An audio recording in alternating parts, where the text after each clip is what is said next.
Padre, gracias te damos en esta hora, en el nombre de Jesús. Amén y amén. Puede pasar mientras que nuestra hermana va a estar dando un anuncio que es muy importante. Buenos días, mis hermanos. Un comercial no les quito mucho tiempo. Antes que nada, muchas gracias a todos por los que han apoyado para la escuelita bíblica de verano. Primeramente Dios, vamos a empezar mañana lunes, empezamos el equipo a preparar. Martes empezamos a trabajar con los niños y queríamos agradecerles a todos los papás, a todos los hermanos y hermanas que han ayudado, han ofrecido su ayuda, han cooperado de la comidita que les vamos a dar o material. Muchas gracias, Dios les multiplique. Y una cosa muy importante, mis hermanos, especialmente los padres de los chiquititos, vamos a tener las clases, pero vamos a pedir que tengan un poquito de cuidado con los nenes porque tenemos parte de la decoración lista ahí atrás y está un poco delicado para que se pueda caer, todavía no lo remachamos bien. La puerta de atrás va a estar cerrada, si necesitas salir para los salones de afuera, por favor los niños pueden salir por la puerta principal. Va a haber clase, ahorita va a haber cuidado de bebés y va a estar el salón de los niños de 3 a 5 y las clases de 5 hasta los 12 años vamos a estar en el salón, en el segundo salón, y la hermana Fabi tiene a los preadolescentes de 13 a 14 años, pueden pasar a su salón. Otra cosa, mis hermanos, si usted quiere agregarse a la lista, bienvenido. Ahora es el último día para apuntarse porque mañana necesitamos todas las cosas. Los que se apuntaron, mañana es el tiempo para tener todo organizado en la cocina para poder hacer las comiditas de los niños. Cualquier cosa que ocupen o quieran cooperar, o por favor está la hermana Mayra, estoy yo con la lista, se anotan y los esperamos mañana primeramente. De antemano muchas gracias y les pido mucha oración porque esto es una evangelización para los niños y sus familias y nos estamos preparando con la gracia de Dios y gracias por su apoyo y su colaboración. Dios lo bendiga. Gracias. Esperamos tener más de 100 niños para el día martes, así es que prepárense porque ustedes van a ser parte de esto y gracias por todo. ¿Cuántos nos visitan en esta mañana? ¿Alguien nos visita por primera vez en esta mañana? Ya todos son de casa. Qué bueno. Abre sus Biblias. Queremos ir rápidamente a la palabra. En Romanos capítulo 3. Romanos capítulo 3.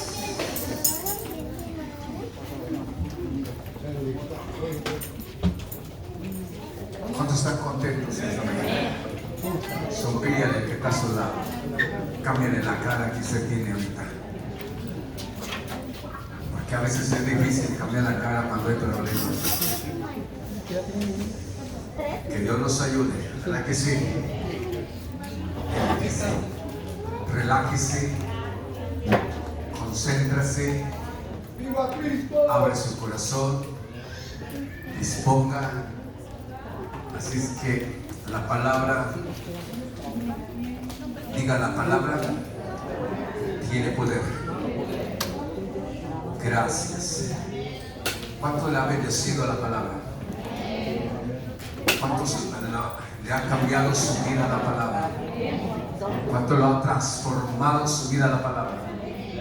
Bueno, esa palabra lo vamos a ver ahora. Romanos capítulo 3.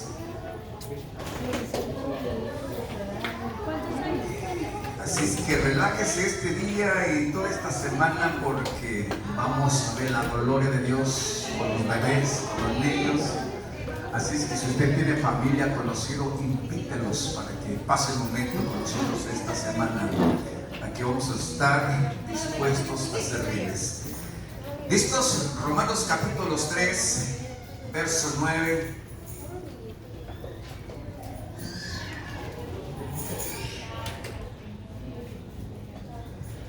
Gracias a Dios, hoy este día tan especial que hoy mi esposa cumple 16 años. Qué bendición. Yo le digo que es una Le deseo un feliz día, y porque ha sido una buena esposa, una buena madre, tiene muchos títulos ya, una buena esposa, una buena madre, una buena suegra, una buena abuela, y eso ya como que ya va elevando ese título, ¿verdad? Y no es fácil llegar a ese tiempo, esa edad. Ser una buena esposa se batalla, ser buena madre se batalla, ser buena suegra también, porque hay momentos que no te va a entender las nueras también. Pero Dios nos da gracia para eso, y ser una buena abuelita, qué bendición. Y yo le puse estos títulos así porque ha calificado, ha pasado el examen, y gracias por la vida de mi esposa. Que Dios le siga dando más años. Y si usted tiene un regalo, acepta de $1000 para arriba, no hay problema. Así es que saliendo de ahí, pues usted no se preocupe, suelta lo que Dios tiene en el nombre del Señor. Olvídese de eso. Abra sus Biblias en Romanos capítulos 3. Dice la palabra en el nombre del Señor, capítulos 3, verso 9. Dice así en el nombre del Señor: ¿qué pues? ¿Somos nosotros mejores que ellos? En ninguna manera. Pues ya hemos acusado a judíos y a gentiles que todos están bajo pecado. Como está escrito: no hay justo ni aún uno, no hay quien entienda, no hay quien busque a Dios. Todos se desviaron, a una se hicieron inútiles. No hay quien haga lo bueno, ni hay ni siquiera uno. Sepulcro abierto es su garganta, con su lengua engaña.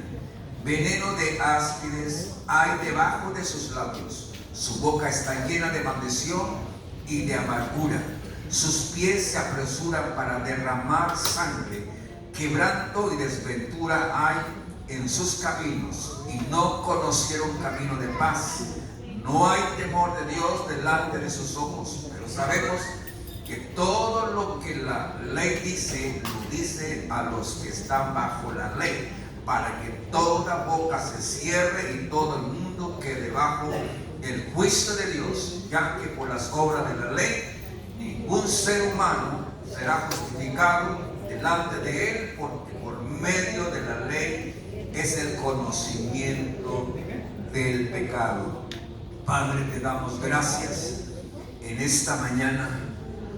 Diríjanos y enséñanos, papá, en esta mañana tu palabra. Tu palabra nunca deja de ser. Entonces en tu palabra que el cielo y la tierra pasarán, pero mis palabras no pasarán. Gracias porque sigue teniendo poder, sigue dando vida, sigue resucitando, sigue dando vida, Señor, para aquellos que están muertos en sus delitos y pecados. Padre, gracias por eso, Señor, en el nombre de Jesús. Amén, amén. Esto que leímos, donde dice que no hay justo, ninguna persona, eso está hablando antes que Cristo llegó en su corazón. Por eso dice la palabra: de modo que si alguno está en Cristo, nueva criatura es. Las cosas viejas pasaron y aquí todas son. Así es que lo que tenemos que hacer es enterrar el viejo hombre. Dígale que está a su lado: hay que enterrar el viejo hombre para que no te cause molestia, para que no te cause problema. Va a querer levantarse, va a querer resucitar, pero písalo en el nombre de Jesús, para que no se levante ese viejo hombre que ha hecho tanto problema, tantas cosas. Mire, hermanos, quiero hablarte de un tema muy importante. Esta es la prioridad de nuestra vida, el caminar de nuestra vida. Tenemos que reconocer, aceptar de un evangelio poderoso. El Evangelio tiene poder. Diga, el Evangelio tiene poder. Y eso nunca dejará de ser en nuestra vida. Al día que usted deja de creer ese Evangelio, no sé cuál Evangelio usted puede vivir, pero el Evangelio que usted tiene que vivir es lo que profetizaron los apóstoles, los profetas, los hombres inspirados por Dios, usados por Dios. El profeta Isaías, Jeremías, Ezequiel, Daniel y Zacarías hablaron de un pacto nuevo que es en Cristo Jesús. Así es que, y hay un evangelio poderoso. Jesús nunca trajo un evangelio diferente. Él vino a confirmar lo que los profetas hablaron a través de estos hombres. Entonces Jesús no fue algo que nomás cayó a la historia.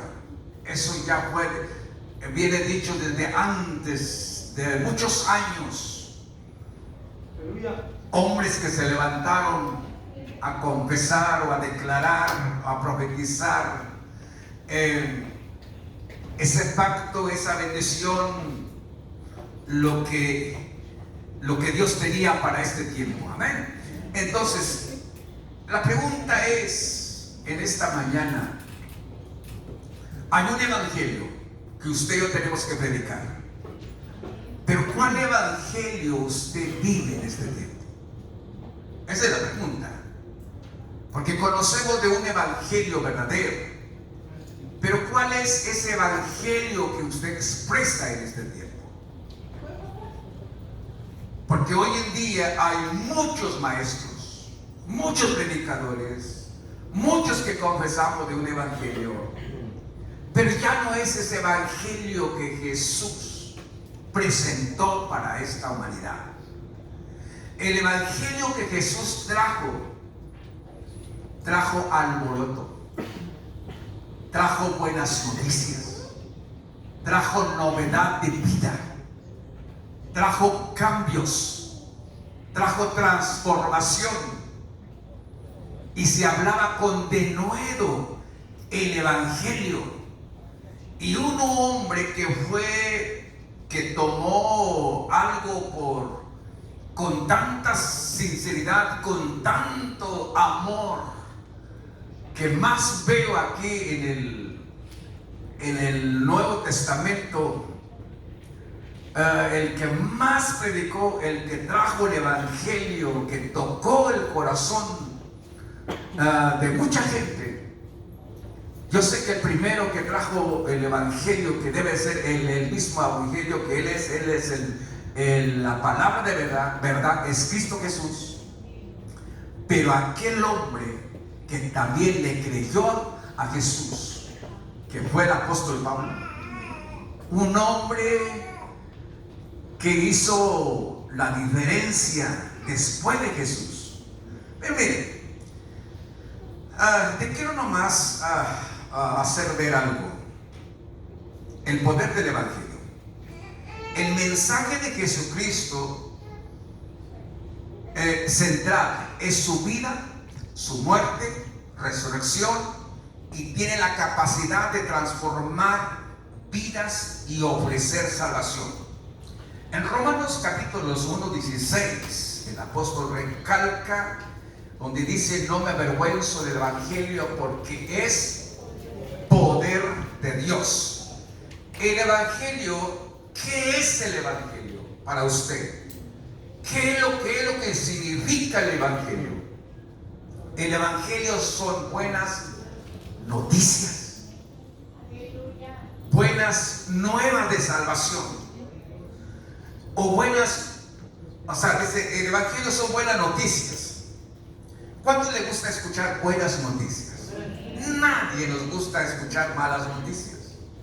Todos nos gustaría escuchar buenas noticias. Lo que nos sorprende en la vida son las buenas noticias. Cuando no hay una buena actitud, no hay una buena noticia, no nos sorprende. Nos hace sentir mal. El verdadero evangelio son las buenas noticias que Dios salva a los pecadores a través de su Hijo. ¿A través de quién vino la salvación? A través de su Hijo, de Dios, sin esperanza alguna, sin reverdear tal situación, pero Dios ha provisto los medios para la redención del hombre en la muerte, sepultura y resurrección. ¿Cuál fue la consecuencia de nuestra salvación? El resultado de nuestra salvación, o lo que trajo un buen resultado, es la muerte, sepultura y resurrección. Salvador es el Salvador Jesucristo. Para entender bien las buenas noticias, tenemos que entender primero las malas noticias. Y las malas noticias no nos gusta que nos digan. Las malas noticias no nos parece a nadie. Dice la palabra: por cuanto todos pecaron, están destituidos de la gloria de Dios. El hombre falló y tiene una consecuencia, que es la muerte, que es el infierno, sin cuestionar. Esa es la ley de Dios. Ese es el carácter de Dios. Dios, lo que no le parece es el pecado. Nos quiere tanto y nos puede chiflar, pero lo que Dios no le encanta es el pecado, la mentira. Entonces lo que Dios odia es el pecado. Lo que Dios no acepta es la maldad que hay en nosotros. Y no hubo remedio hasta que Cristo vino a esta tierra a dar su vida por nosotros. Mire, sigo hablando de esto. Para poder entender que estamos bien mal delante de Dios, que hemos pecado, es entender las consecuencias del pecado. En la ley dice: se tiene que pagar. En la ley dice: no hay justificación. Si Dios es justo, ¿dónde cree que vamos a pasar la eternidad si Dios es justo? La condena, el infierno. No hay oportunidad. Pero mire, para poder entender el mensaje, el evangelio completo, real en la vida que hoy necesitamos predicar, Génesis habla de la caída del hombre. En Génesis capítulo 3, verso 6, cada parte del hombre, su mente, su voluntad, sus emociones y carne han sido contaminados por el pecado. Dice la palabra en Isaías que desde la cabeza hasta la planta de sus pies no hay cosa buena, sana, que necesita ser vendadas. Y dice más claro: ¿cómo se imagina usted cuando dice la palabra que desde la cabeza hasta el planta de sus pies no hay algo sano? Es cosa podrida, que está corriendo los gusanos ya. Yo he visto hombres, hermanos, que han perdido su piel y se va a ir a calcomiendo, y también se miran los gusanitos, porque es el que calcome. Y yo he visto hasta que ya de poquito a poquito se va desarrollando hasta llegar hasta su cadera, todo se va terminando. Lo que hace la pudrición, lo que hace el gusano, lo que hace la enfermedad. Ahora, en aquellos tiempos no hay esa medicina para que se cure cuando alguien llega a pasar eso, porque pasábamos en ese lugar, era un ancianito, y cuando tú te acercabas, olía, como usted no se imagina, un olor feo, hermano, un olor que usted no quisiera estar ahí en ese lugar. Ahora, imagínase Dios mirando la condición del hombre, Dios mirando la mentalidad del hombre, que Dios miró que desde la cabeza hasta la planta de nuestros pies no había nada bueno, por haberle fallado a Dios.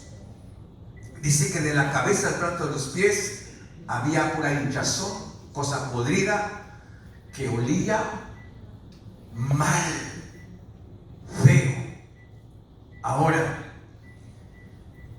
si en aquellos tiempos no había curación, en aquellos tiempos no había, gracias a Dios por la sabiduría, por la ciencia, se ha venido solucionando todo eso, pero por la sabiduría de Dios, no es por la capacidad del hombre. Ahora, si la enfermedad, si tal cosa ahora tiene un remedio, para en esa ocasión Dios, en el tiempo de la ley, Dios no lo miraba como un remedio. Tenía una paga, que es la muerte. Dios no creó al hombre para que se muriera. Dios creó al hombre con eternidad. Dios creó al hombre para que viva y disfrute y que contemple quién es Dios en nuestra vida. Y Dios había creado al hombre para que le adore, para que lo exalte, para que reconozca quién es papá. Y qué bueno cuando alguien se levanta todos los días, papá, le dice: papá, te doy un beso, te doy un abrazo porque te quiero mucho. ¿Cuántos han visto así a sus hijos? Papá, vengo delante de ti porque mira tus manos como están. Ahorita ya se está dejando de salir callos porque ya tengo días relajándome un poquito más. Pero antes sí traía callos y todo. Pero qué bueno cuando tus hijos vienen y te dicen: mira tus manos, por algo está así. La mamá le miran sus manos, por algo está así tus manos. Hay cicatrices, hay marcas, hay huellas que dejan. Y dice: papá, te quiero mucho. Sé que ahí estás cuando más te necesito. Ahora, hay un Padre tan grande, tan poderoso. Cada cuando usted viene y se presenta delante de Dios a decir lo que usted siente, lo que usted le quiere decir a papá Dios, o cómo usted se presenta delante de papá, y cuando alguien llega con su papá, pero algo quiere, cuando llega siempre le hace así. Cuando usted ya sabe, cuando pone la mano aquí, es que ya sabe lo que está imaginándose. Y papá pues se pone a temblar. ¿Y ahora qué quiere, mijo? Así reaccionamos. No vine con una sonrisa: papá, te quiero mucho. Pero cuando ya comienza a hacerle así, y ya uno dice: pues ahora qué quedará, mijo. Muchos, la triste realidad, ya no presentamos a papá porque lo queremos. Le hacemos siempre así: Señor, ayúdame, papá. Señor, que tenga misericordia de mí. Señor, necesito eso. O sea, ¿cuándo es cuando buscamos a papá? Porque realmente estamos agradecidos que Él es papá, para decirle que grande es su misericordia, que Él es poderoso, que Dios me está dando la vida, los tacos que como todos los días, las fuerzas que Él me da para trabajar y para luchar. ¿Cómo es tu oración?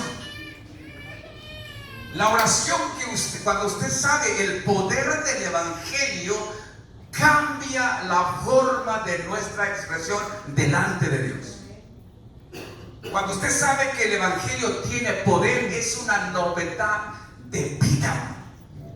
No es una novedad de queja, es una novedad de vida. un evangelio que transforma, un evangelio que tiene poder, un evangelio que levanta, un evangelio que anima, un evangelio por más difícil que sea la vida de una persona, pero algo comienza a suceder cuando usted declara esa palabra que tiene poder. Entonces la iglesia tiene que saber el poder del evangelio, el poder del evangelio que usted predica, que usted vive. Ahora, el evangelio que hablaba Jesús era un evangelio diferente, hermano. Un evangelio que impactaba, un evangelio que llamaba la atención, un evangelio que la gente deseaba escuchar de Jesús. Y dice que cansado en el camino, a veces se quería desaparecer un rato para orar al Padre, pero dice que la gente lo seguía, le llamaba la atención de lo que Jesús hacía. O sea que lo que predicaba Jesús, lo que enseñaba Jesús, tenía poder, llamaba la atención. La gente quedaba atónito. ¿Ha visto cuando alguien platica y a uno a veces se queda con la boca abierta? Pero hoy en día ya no quedamos con la boca abierta. Sí quedamos con la boca abierta porque ya estamos bien dormidos. Muchos venimos a la iglesia, pero a dormir nomás, porque en la casa no podemos dormir. En la casa no hay paz, hay puros problemas. Sí hay paz, pero en las paredes. Entonces, para entender las buenas noticias, tenemos que entender primero las malas noticias. La gente hoy ya no se sorprende, hace maldad, pero ya no le llama la atención. Son cosas de todos los días que suceden y no pasa nada en la vida. Cada parte del hombre, ya dijimos, su mente, su voluntad, sus emociones y carne han sido controladas por el pecado. Por naturaleza el hombre es pecador. ¿Cuántos hombres que aquí no pecan? Cuando hablo de hombres, hablo de mujeres también. ¿Cuántos hombres aquí no pecan? No le fallan a Dios todos los días. El problema es en el hombre.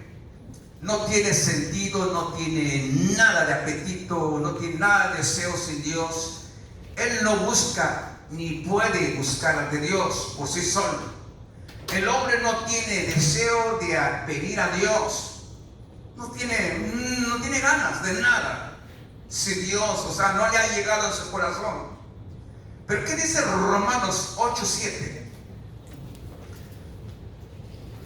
De ahí le doy la aplicación de una vez. Romanos 8:7. ¿Qué dice? Por cuanto los designios de la carne son enemistad contra Dios, porque no se sujetan a la ley de Dios, ni tampoco pueden. Y más abajo, ¿qué dice? Verso 8. Y los que viven según la carne pueden agradar a Dios. Ay, ay, ay. ¿Cuántos batallamos con la carne? ¿Cuántos tienen batalla con la carne? Si usted no lo sujeta en el nombre de Jesús, vas a estar batallando toda la vida. Porque el evangelio tiene poder. Si el evangelio tiene poder, te va a transformar. El evangelio, si el evangelio que recibió tiene poder, te va a transformar. No vas a tener tu mentalidad como hace 20 años, 10 años, 5 años. Esa mente será renovada. Esa mente ya no va a pensar como antes. Esa mente ya no va a pensar como fue el día de ayer. Era una mentalidad diferente que te va a transformar. Porque tiene poder. Diga, el evangelio tiene poder. Y ese evangelio tengo que predicar siempre. Porque no es un evangelio cansado. No es un evangelio triste. No es un evangelio que desanima. No es un evangelio que paraliza. No es un evangelio muerto. Es un evangelio que da vida. Diga, es un evangelio. El evangelio que yo predico, diga, que yo predico, es un evangelio que da vida. Así es que donde quiera que usted pare, tiene que dar un evangelio que da vida, hermano. Así es que se para en la esquina, tiene que aprender a dar. Se para aquí a 2 esquinas, a 2 cuadras, tiene que dar. Si está aquí dentro de la iglesia, tiene que dar. Si está en la casa, tiene que dar vida. Y donde está la vida, ¿quién no desea estar, hermanos? Donde hay un ambiente de paz, el ambiente de Dios que usted forma, ¿quién no desea estar ahí? Pero donde hay pleitos, enojos y gritos, mejor no me invite, hermano. Siga con la lucha hasta que tú le permitas a Cristo en su corazón. Entonces sí, invítame. Pero mire, hermanos, nosotros fuimos a predicar el evangelio y Cristo no importó el lugar donde llegaba, Él causaba la diferencia. Donde quiera que Él se paraba, había algo que sucedía en ese lugar. Hermanos, ¿cuál es el tema el día de ahora? Del evangelio que tiene poder. Mire, hermanos, necesitamos entonces definir claramente el evangelio si queremos entender su central, o sea, lo que abarca, lo que dice la palabra. Y esa es la razón que ahora vamos en Romanos capítulo 3:20, perdón. Dice así en el nombre del Señor, Romanos capítulo 3, verso 20, para que usted y yo vamos entrando ya al tema que queremos. Ahora, ya que por las obras de la ley ningún ser humano será justificado delante de él, porque por medio de la ley es el conocimiento del pecado. Ahora, la ley no fue abolida, la ley no fue cancelada, la ley se cumplió. ¿Quién lo vino a cumplir la ley? Cristo Jesús. Porque el hombre no podía cumplir. Si usted lee otra vez en el libro de Romanos, la carta de los Romanos, habla de que el hombre no, que pues el hombre dice que pues somos nosotros mejores que ellos, en ninguna manera, pues ya hemos acusado a gentiles, a judíos, a gentiles, que todos están bajo pecado. Todos están en pecado. Todos le fallaron a Dios. Todos están condenados. La ley dice no hay opción. La ley dice el que debe tiene que pagar. Esa es la ley. Y qué bueno que la ley existe todavía. La ley nos hace pensar, si Dios no está conmigo, no tengo chance. Si Dios no hace algo, no tengo la oportunidad. Así es que la ley nos hace ver la condición. La ley me hace ver que estoy mal delante de Dios. La ley me dice, si no me arrepiento, tiene consecuencia. La ley me dice, tengo que reconocer lo que Cristo hizo en la cruz. La ley me dice que estoy muerto en delitos y pecados. Pero mire lo que dice en el verso 21. Pero ahora, aparte de la ley, se ha manifestado ¿qué? La justicia de Dios. ¿Cuál es la justicia de Dios? Dios es justo, ¿sí o no? Y si Él es justo, quiere decir el que debe, tiene que pagar. Diga, si Dios es justo, el que debe, tiene que pagar.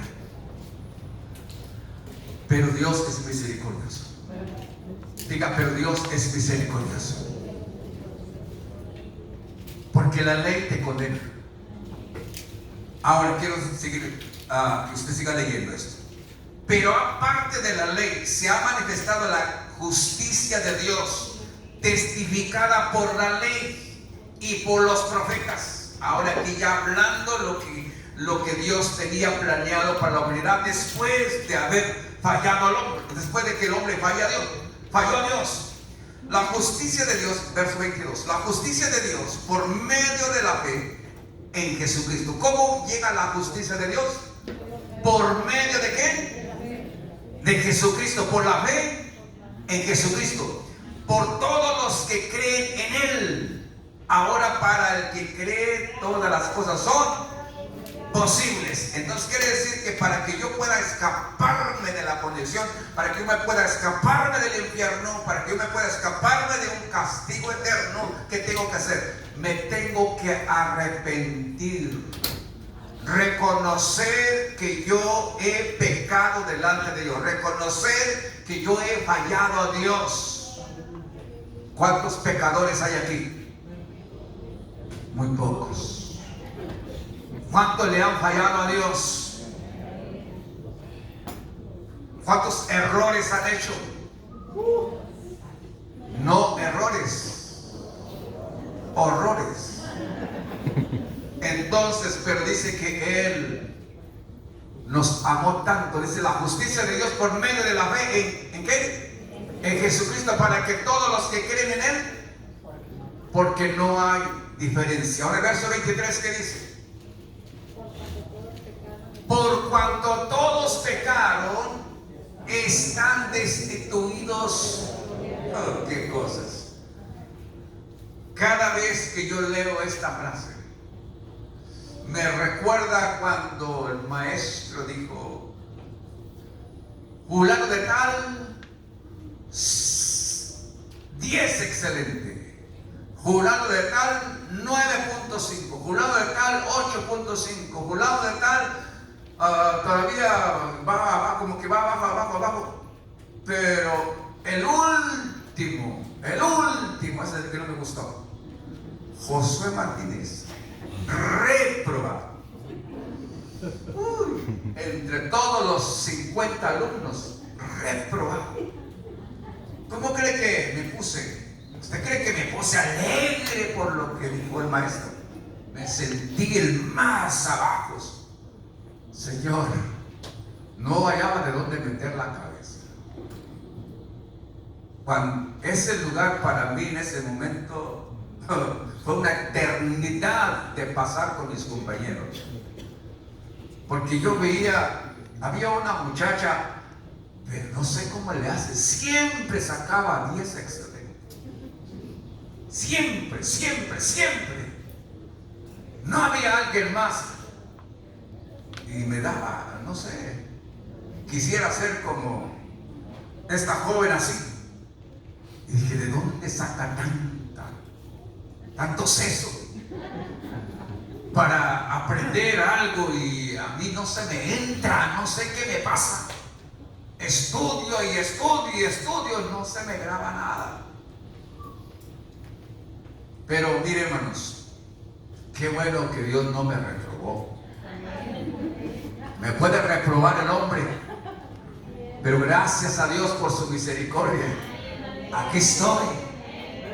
Si estamos aquí es por su misericordia.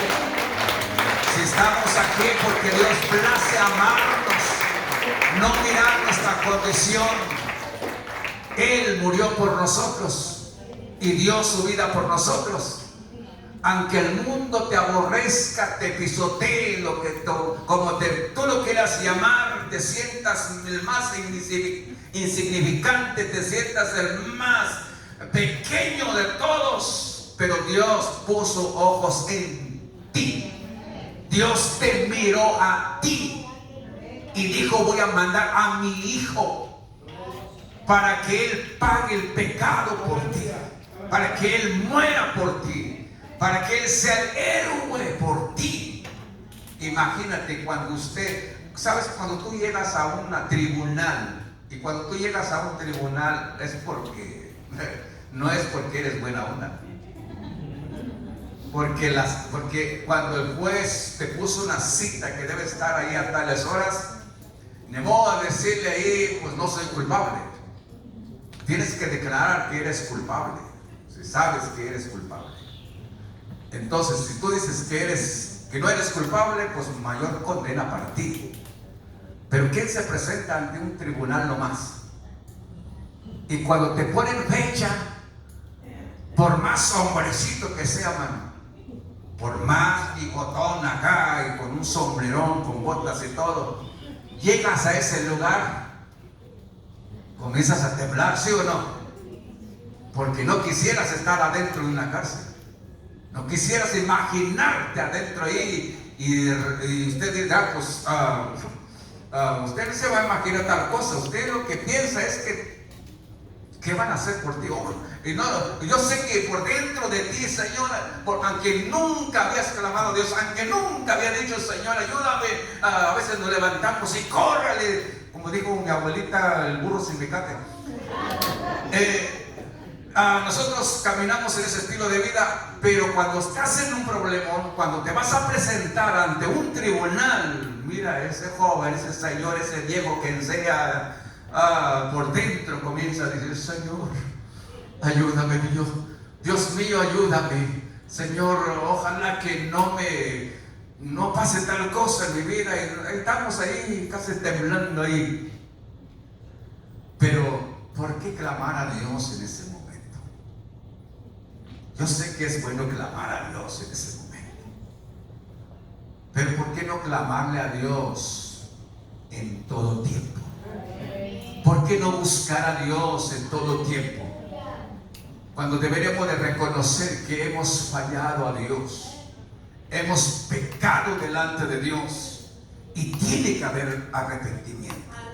Lo triste es conocer un evangelio, pero no hay transformación. Conocer un evangelio, usted dice que vive en un evangelio, pero no hay cambios en la vida. El evangelio que Cristo trajo, eso te puede transformar. El evangelio que Cristo dejó plantado para sus discípulos hacía una revolución, hermanos, y la gente se entregaba y eran salvos, y se arrepentía, había dolor por el pecado, sentía la ausencia de Dios, sentía la necesidad de Dios, y cuando escuchaba el mensaje le tocaba el corazón y decía, y cuando decían levanten las manos los que necesitan al Señor, rápidamente ya está esperando ahí a qué horas me dicen que tengo que levantar la mano, porque ya tengo el anhelo de entregar mi vida, que Cristo haga algo en mi vida, porque es mi única esperanza. La triste realidad, hemos perdido el sabor, la esencia del evangelio que Dios ha dejado. Aún conociendo la verdad, hemos traído, lo hemos presentado este evangelio al mundo, pero ya sin valor, ya sin esencia, ya sin motivación a nada. Un evangelio que nos hace llegar a la casa de Dios, pero dijo uno, arrastrando la cobija. Un evangelio que a veces da vergüenza, mano. Un evangelio que a veces nosotros anunciamos, da tristeza. Si los hombres miran esa actitud de nosotros, ¿cómo mirará la iglesia el día de ahora? ¿Cómo caminamos? Porque realmente, si usted está predicando el evangelio poderoso, tiene que reflejarse, tiene que brillar en el corazón, en su rostro, el gran poder que hay en nosotros para cuando hablamos y predicamos el evangelio, que eso mueva montañas, que no hay imposibilidad para el que cree, porque dice la palabra, para el que cree todo es posible. Entonces tenemos que predicar un evangelio que cambia, que transforma, que da buenas noticias, que la gente se sorprenda. ¡Wow! Mira mi compañero ayer cómo estaba tirado en la calle, cómo estaba con la familia peleados, casi hasta a punto de divorcio, pero Cristo llegó allí en ese lugar, marcó la diferencia.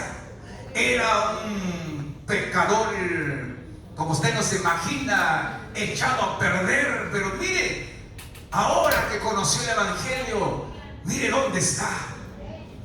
Mire, hermanos, ¿sabes lo que más impacta en la vida? No es aquel hombre rico, no es aquel hombre que conoció la verdad cuando estaba en su grandeza ahí, cuando estaba ahí.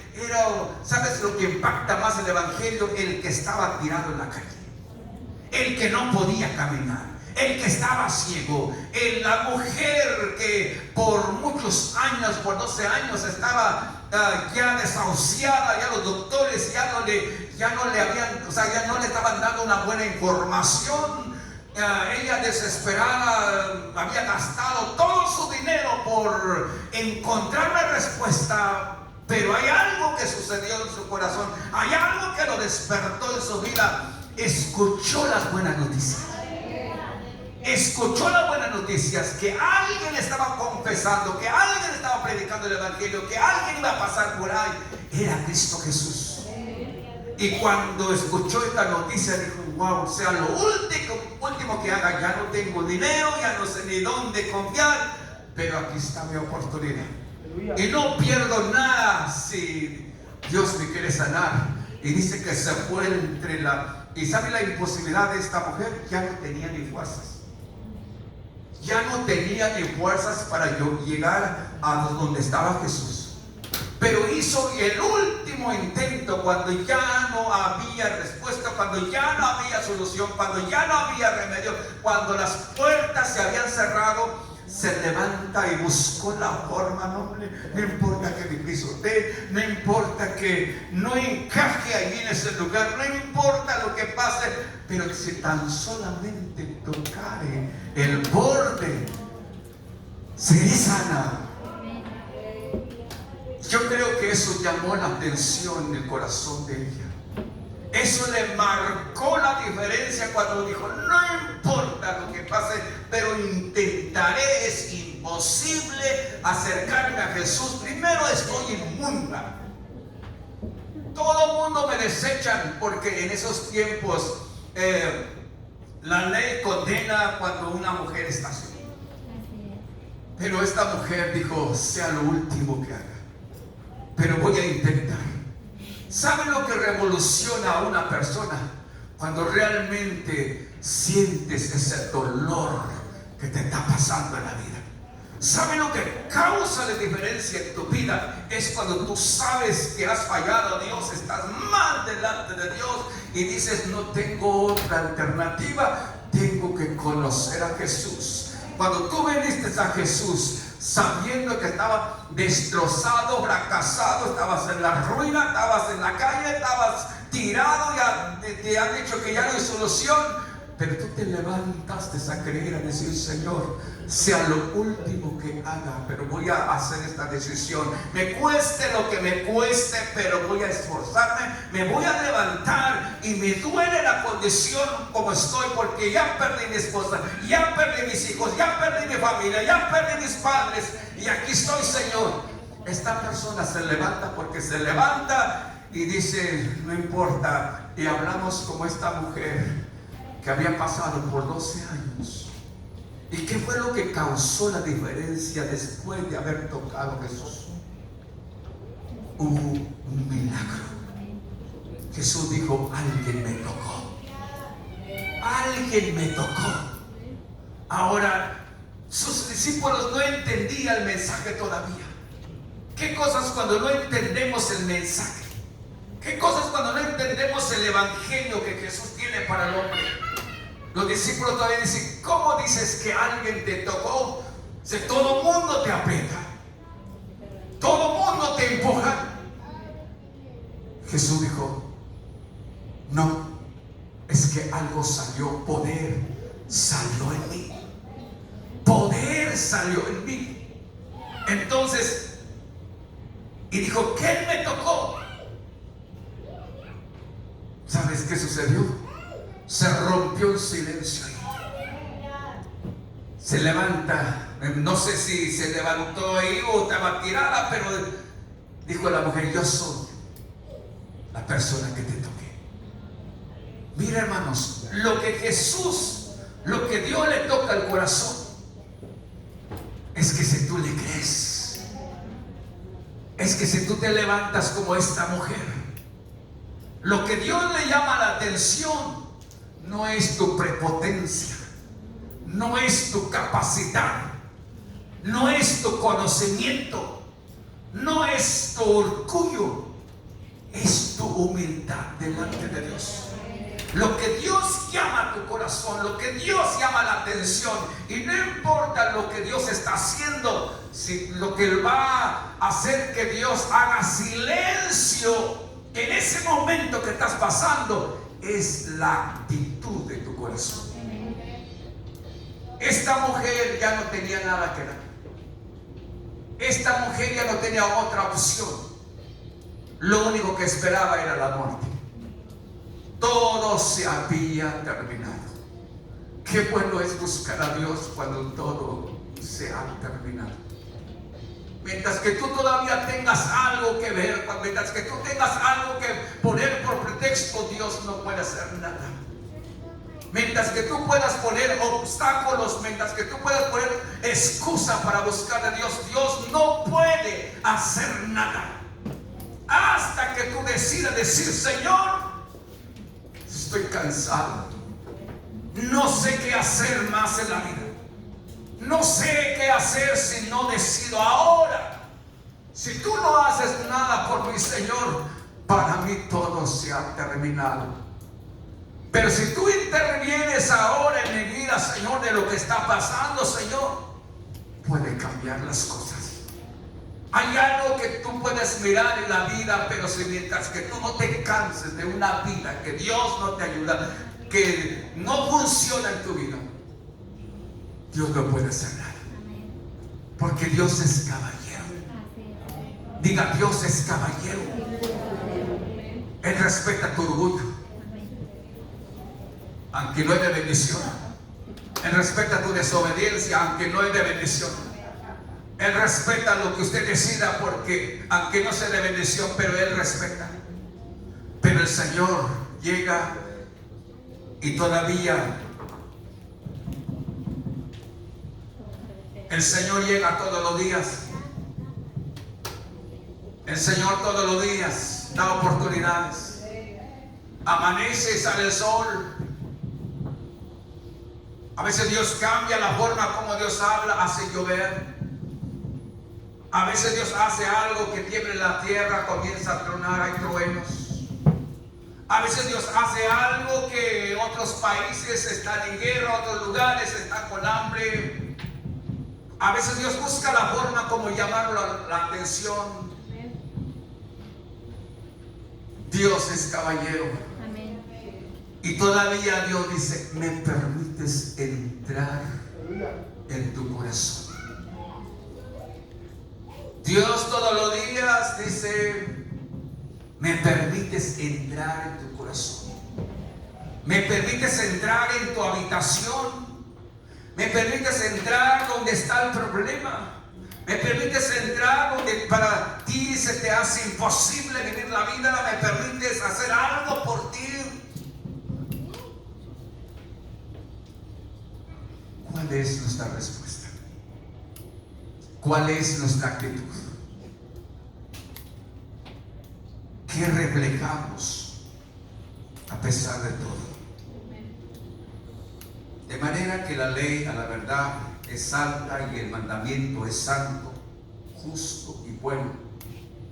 Y dice en Romanos capítulo 7, 12, eso es lo que dice Romanos capítulo 7, y Romanos 3:20 dice: ya que las obras de la ley, ningún ser humano será justificado delante de él, porque por medio de la ley es el conocimiento del pecado. O sea que para que usted reconozca que usted está mal delante de Dios, tiene que aceptar que usted ha fallado a Dios. Y la ley entonces refleja el carácter de Dios. La ley es el carácter de Dios. El carácter de Dios es que el mundo está condenado. El mundo, para Dios, para el que falló, tiene una consecuencia. Para Dios, la ley dice: estás mal y no hay salida para ti.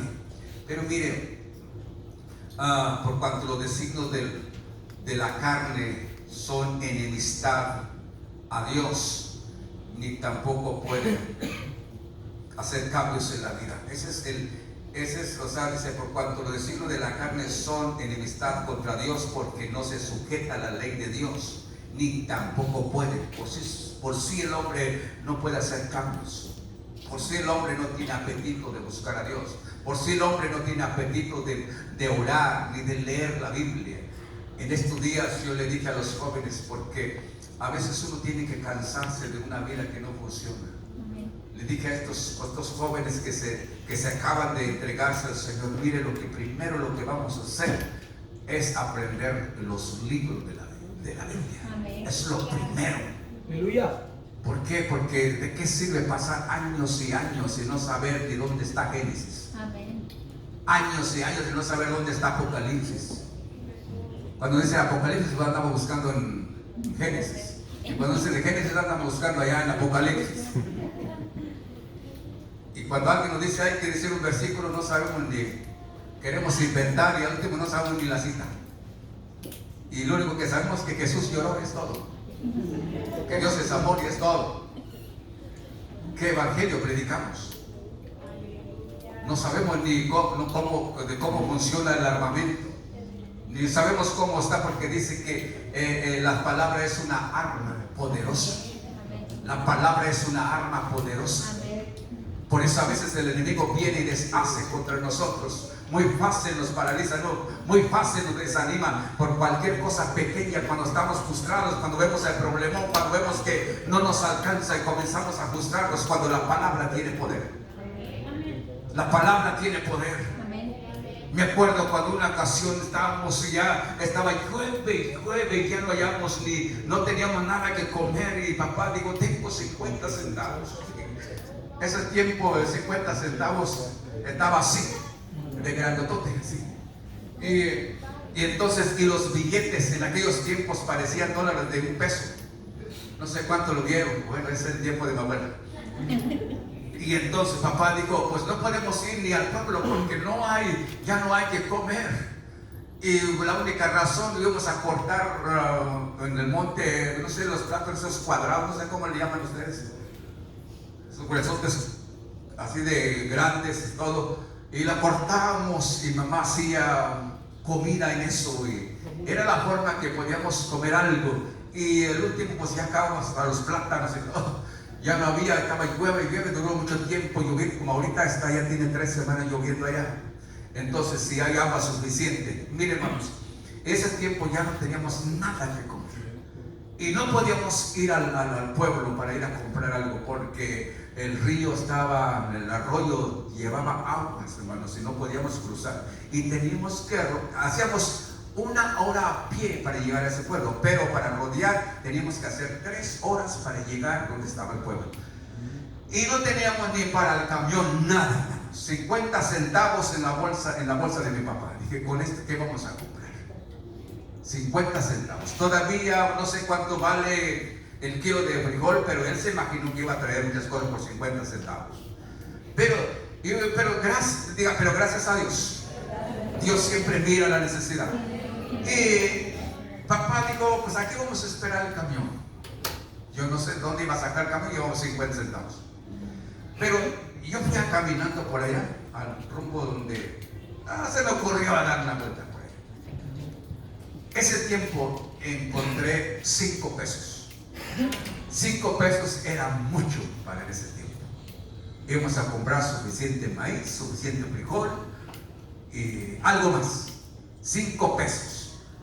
Y yo me alegré, dije, con esto voy a comprar paletas dulces. Pero papá se gozó, dijo, con esto vamos a completar lo que necesitamos. Me quedé mirando nomás. Pero sí llevamos suficiente comida para la casa.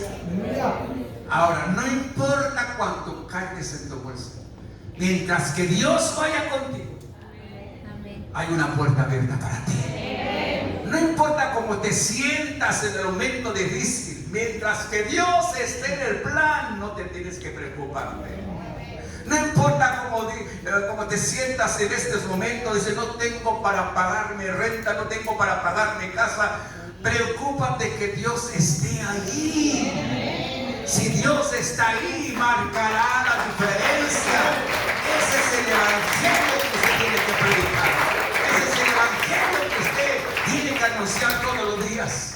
Mientras que Dios vaya contigo, mientras que papá vaya contigo. Mire, decía papá, ya no tenemos nada que comer.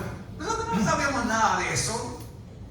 Yo siempre vi a mamá que siempre nos daba de comer, aunque las tortillas eran contadas, pero nosotros comíamos. Pero yo qué preocupación tenía que llevar. Papá y mamá sí estaban preocupados por nosotros. Y cada vez que comemos, no que comemos nomás poquito. Y usted sabe que cuando uno está pequeño, ¿cómo come uno? Y cada rato, mano. Y más cuando no hay, cada rato da hambre, mano. Qué cosas, hermano. Y cuando hay abundancia, a veces ya ni hambre nos da. Pero mire, hermanos, Dios es bueno.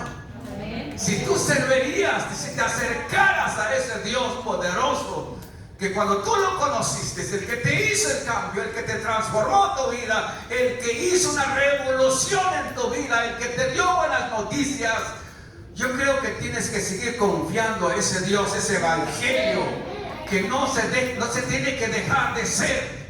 Tiene poder para mantenerte en este tiempo, tiene poder para estarte parado a decir quién es Dios en tu vida. Aleluya. Dios es Dios en China, en México, en Estados Unidos, en donde sea. Dios no tiene problemas en eso. Pero para todo aquel que le cree, yo le digo a uno de mis hermanos, ¿por qué no se viene acá? No, aquí estoy bien. Yo soy la única persona que dudó, por eso estoy aquí. Yo soy la persona que dudó de Dios, por eso estoy aquí. Pero ellos dicen, no, con esto nosotros tenemos, estamos tranquilos. Tienen su carro y hacen su negocio y todo. Y no se preocupan. Yo cada rato digo, aquí está la bendición. No, aquí también hay bendición. Hermanos, qué bueno es cuando confiamos en Dios. Amén. Qué bueno es cuando le creemos a Dios. Amén. La justicia de Cristo para todos los que creen. ¿Cuántos necesitan la justicia de Cristo para todos aquellos que creen? Dice, pero ahora parte de la ley, la justicia de Dios ha sido manifestada, confirmada por la ley, para la justicia de Dios por medio de la fe en Cristo Jesús, es para todos los que creen. ¿Cuántos creen en Jesús? ¿Cuántos creen en el Evangelio que tiene poder? Cuando Pablo habla de la justicia de Dios, se refiere a un lado del carácter moral de Dios. O sea que Dios tiene un carácter en este lado, como Dios piensa en el tiempo de la ley. Pero ahora Dios tiene otro carácter. Es la gracia de Dios en nosotros. Ahora tenemos que vivir en la gracia de Dios. Cuando alguien, mire hermanos, no sé, cuando alguien te dice, mire, ya tienes años trabajando conmigo, yo quiero confiar en ti, te voy a delegar, te voy a dejar este lugar para que tú te ocupes. Pero fue fiel mientras que todo va bien, pero comenzó a codiciar, comenzó a querer más de la cuenta. Comenzó el problema. El problema es, Dios no tiene problemas con cada uno de nosotros mientras que seamos fieles. Pero cuando comenzamos a codiciar, cuando queremos algo más de lo que no me pertenece, es donde Dios tiene problema contigo. Dios cree en ti, confía en ti, pero no abusemos, porque el abuso nos lleva a fracaso. El abuso nos lleva a una desconfianza. Dios creyó en ti, pero no abuse de la gracia de Dios. Dios creyó en ti, pero ten cuidado de lo que Dios te delegó. Ten cuidado de lo que Dios te permitió. Confió en ti. Pero ¿qué vas a hacer cuando Dios confía en ti? Cuando Dios te va a bendecir. Cuando Dios te da algo. ¿Qué es lo que tú piensas? Nosotros no somos dueños de nada. ¿Acaso somos dueños de lo que tenemos? ¿Acaso somos dueños de lo que cargamos? No. Y de lo que traemos, lo que cargamos, es de Dios. Aleluya. No hay nada que a nosotros nos pertenezca. Hay que tener mucho cuidado con lo que Dios nos ha dado. Porque así como Dios bendice, así Dios también puede quitarnos. Así como Dios te puede llevar a que llegues hasta el cumbre. Entre más alto que estés, ten cuidado porque duele más el corazón. Más vale que escales, pero con seguridad. Cada escala, dígale: Señor, tú vas conmigo, Señor. Señor, voy a dar otro paso más. Pregúntaselo a Dios: ¿tú vas conmigo, Señor? Cada paso que tú des, qué bueno.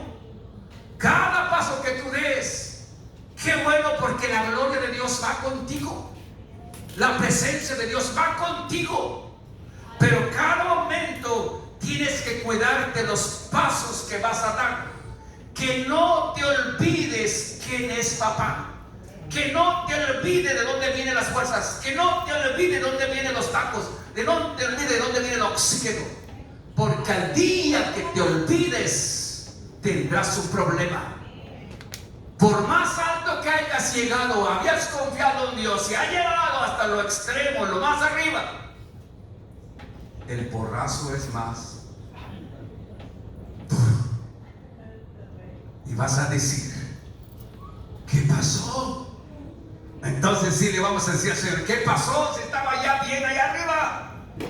¿Qué me pasó, Señor? ¿Por qué te olvidaste de mí? ¿Por qué ahora, Señor, ya no tengo nada?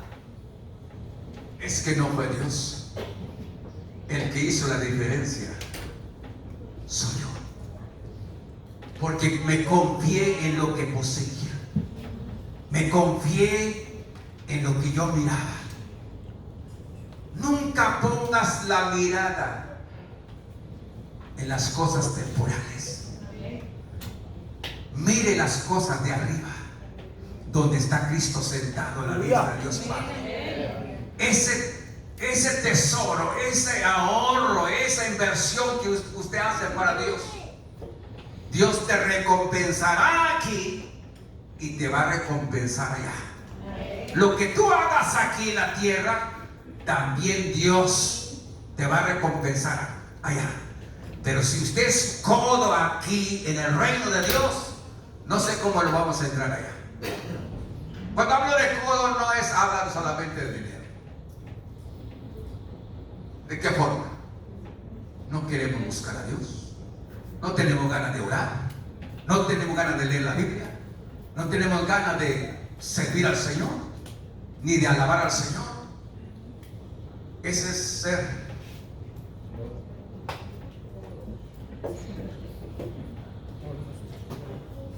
Mire, si ya no quiere ir a la palabra, mira allá en la refaccionaria. Ay, ¿cómo se le llama ese doble?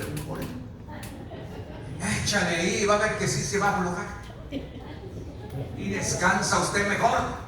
No se va a preocupar para nada. Ese es el que afloja tornillos, ¿verdad que sí?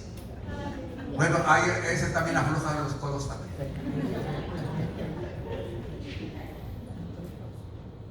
¿Cuántos aman al Señor? Póngase de pie.